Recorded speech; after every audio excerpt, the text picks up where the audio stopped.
Hi everyone, I'm Renee and welcome to my channel.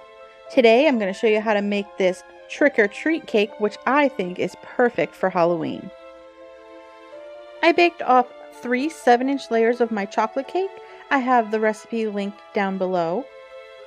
And I'm also using my Swiss meringue buttercream, which I also have a recipe. I will leave a link for you. And I colored this bottom layer purple. And I'm using a piping bag because I want to have a nice even layer of icing. This is going to be a naked cake, so I want to make sure it's nice and smooth and even. When I'm adding my cake layers, I'm just making sure they're nice and centered and give them a little push to squeeze that buttercream right to the edge. Now my next layer of buttercream is colored orange. I have a video showing how I color my Swiss meringue buttercream, several different ways to do it. I'll leave a link for that down below as well. Make sure this is nice and smooth, and then we can add our final layer of cake. I'm making sure everything is straight and level, and then I'm going to pop the cake in the refrigerator for at least a half an hour to an hour to make sure it's well chilled. Meanwhile, I've prepared my white chocolate ganache. It's a really easy recipe, just 3-to-1 ratio. So 1 cup of white chocolate chips to 1/3 cup of heavy cream, melted in the microwave until it is smooth. Now, as you can see, white chocolate ganache is not really opaque. So for this cake, I want to make it opaque, and I'm using white food coloring to do that. I'm not really trying to cancel out the yellowness of the chocolate. I just want to make this a nice opaque base. Now I can color it a lime green, so I'm using a few drops of lemon yellow and 1 small drop of leaf green and mixing it together until I have this bright electric green color. And that is a nice opaque slime color for our cake. I've also gathered an assortment of different Halloween candies, including some of these big lollipops. Some of them are kind of spooky looking, and then I have this really friendly pumpkin. I've also got some gummy body parts, which I think are really creepy, especially these eyeballs. And I've got these Dracula teeth, which are kind of fun. Those are gummies as well. And then I've got the candy corn and some chocolates. Whatever you really want to put on this cake, whatever you like to eat. And I think these ghosts are cute.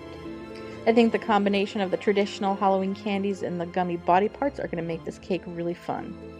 Now my cake is chilled, so I'm going to pour on my ganache. Now this is a little thinner consistency than I usually would use for my drip cakes, but I'm going to go with it. I kind of like the slime, runny, gooey look that it has. I'm just using a spatula to push the ganache right up to the edge to create those drips. And if you feel like you need to add a few more, like I usually do, I just put a little bit of that same ganache in a piping bag. And I'm going to just add little drips here and there until it looks as runny and creepy as I like it.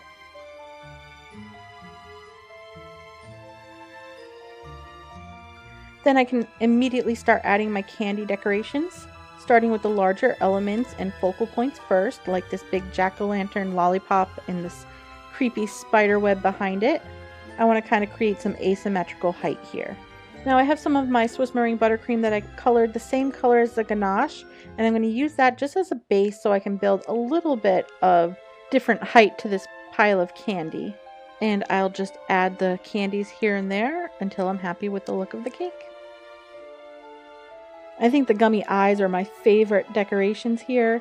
They make it look like some eyes melted into the slime. So I'm even adding a couple to the side of the cake, like these eyes are just dripping with the goo over the cake.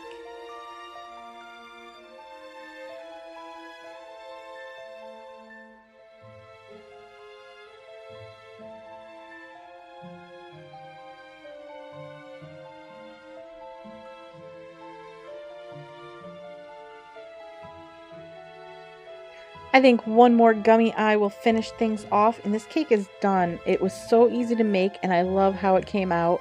I think it is such a fun project for Halloween.